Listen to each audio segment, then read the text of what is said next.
नमस्कार। बारा जिला के सिमरौनगढ़ में रहल रेडियो बादल 89 मेगाहर्ट्ज तथा इंटरनेट ऑनलाइन के www.radiobadal.com ऐसे ही सरलाही जिला के गोड़ेदा में रहल धड़कन एफएम 91.8 मेगाहर्ट्ज तथा इंटरनेट ऑनलाइन के www.धड़कनfm.com हमरो पात्रों साथ नेपाली पात्रों में एक साथ प्रसारण हो रहल बादल खबर में स्वागत करता हम नूर आलम बादशाह।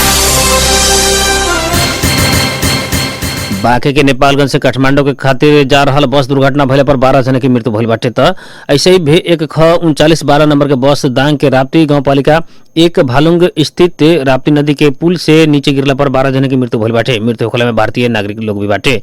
दुर्घटना में पड़ के 23 जने घायल भइल बाटे लोग। मृत्यु होखला में बांके जिला रहेवाला वर्ष 60 के कुसुम बसनेत, मकवानपुर रहेवाला वर्ष 39 के सौरभ बिष्ट, काठमांडू चंद्रगिरी रहेवाला वर्ष 65 के ताराकांत पांडे, भारत उत्तर प्रदेश के वर्ष 31 के मुने जुमला के वर्ष के 40 के मुन बहादुर रावत, बांके के वर्ष 30 के राम वरण हरिजन, रुकुम के वर्ष 25 के दीपक कामी, भारत बिहार के वर्ष 67 के जोगेंद्र राम के शनाखत भइल प्रहरी जनैले बटे। घायल मध्य 4 जन के अवस्था गंभीर रहल। जिला प्रहरी कार्यालय दांग के डीएसपी जनक बहादुर मल जानकारी दिले बानी।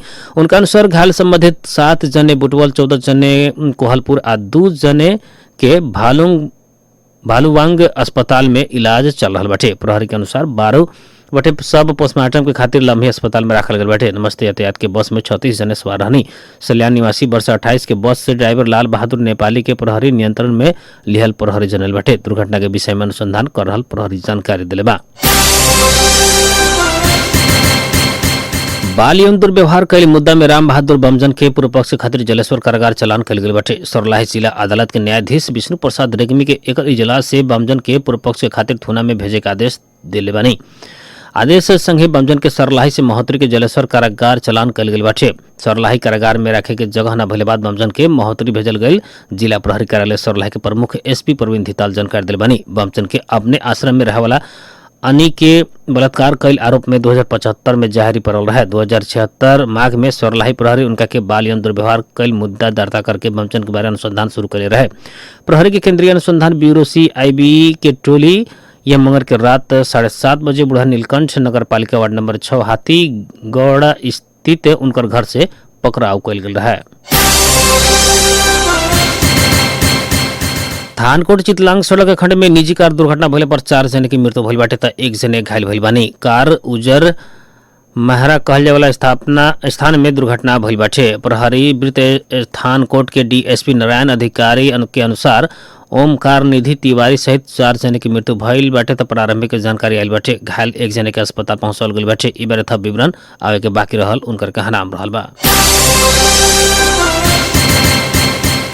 मालपोत कार्यालय परसा के 4 जन कर्मचारी भ्रष्टाचारी ठहर भइल बानी। राजस्व हिनामिना भ्रष्टाचार कैल मुद्दा में उनका उ लोग दोषी ठहर भइल बानी। मालपोत कार्यालय के तत्कालीन 2 जने प्रमुख, 1 नायब सूबा आ 1 जने लेखापाल के अदालत दोषी ठहर कैले बाटे। मालपोत कार्यालय परसा के तत्कालीन प्रमुख प्रकाश प्रसाद पोखरेल, गम बहादुर विश्वकर्मा, नायब सूबा मदन प्रसाद गुप्ता आ लेखापाल नागेंद्र प्रसाद चौधरी के विशेष अदालत भ्रष्टाचार मुद्दा दोषी ठहर कैले बाटे। न्यायाधीश टेक नारायण कुंवर, नारायण सिंह राय आ रितेंद्र थापा के इजलास से बीतल बुध के 4 जने के दोषी ठहर कैले बाटे। अदालत 4 जने के सजा निर्धारण के खातिर पेश करे के आदेश दिले बाटे।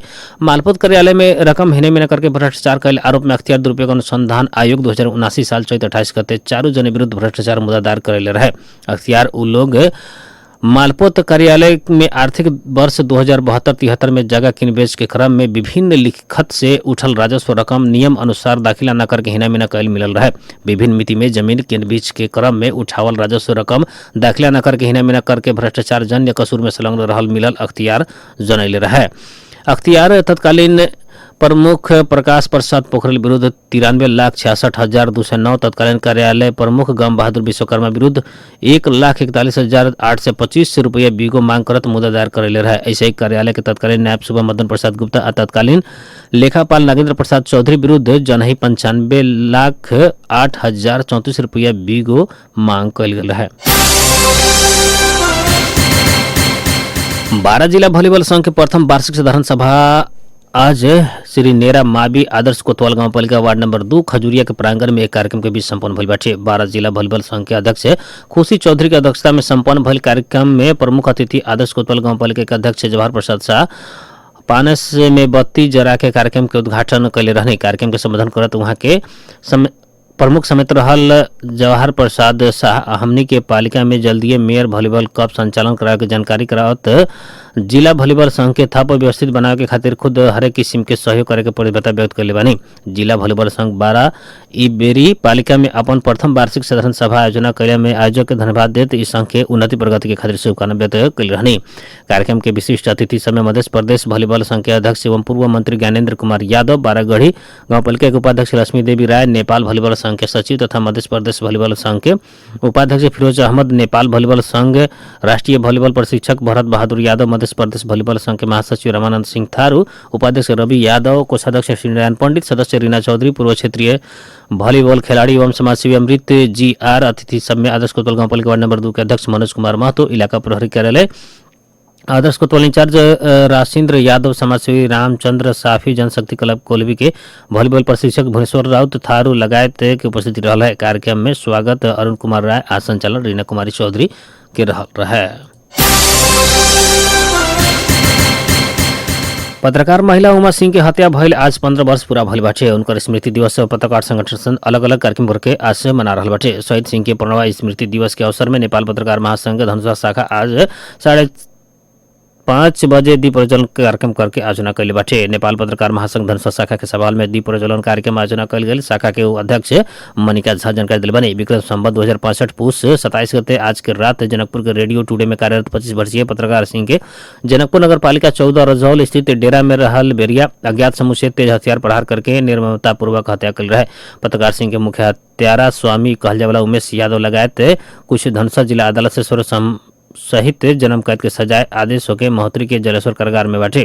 घटना में संलग्न अन्य कुछ अभी भी कानूनी दायरा में आवे सकल नहीं है।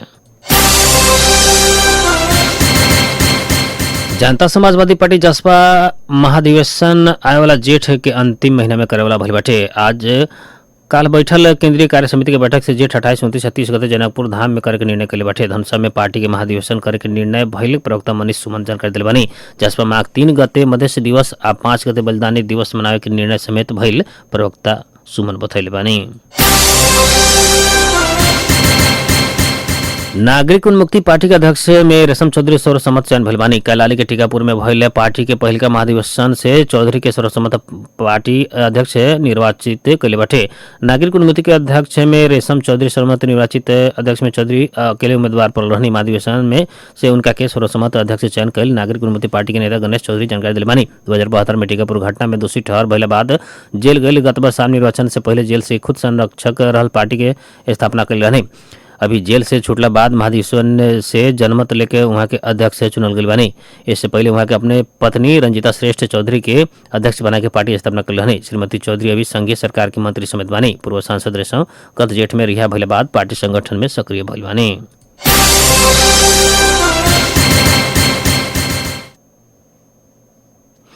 मध्य सरकार माघ 3 गते स्वाभिमान दिवस मनावे वाला भइल बाटे। माघ 3 गते के दिन के ही स्वाभिमान दिवस मनावे के यह विभेद के बैठक मंत्रिपरिषद से निर्णय कल गई बाटे। 3 माघ 2018 के गते के दिन तत्कालीन प्रदेश नंबर 2 के नाम मध्य प्रदेश समाकरण आ स्थायी राजधानी जनकपुर धाम प्रदेश सभा बैठक से पास भइल रहे। उहे दिन के स्वाभिमान दिवस के रूप में मनावे के निर्णय भइल मध्य सरकार के प्रवक्ता समेत रहल गृह संचार तथा कानून मंत्री मोहम्मद शमीम जानकारी दिले बानी। ऐसे ही माघ 5 गते मध्य सरकार से बलिदानी दिवस मनावे के आ वो अवसर मध्य आंदोलन के सहित परिवार आ घायल सबके आर्थिक सहयोग भी करे के निर्णय भइल मंत्री शमीम बतैले बानी।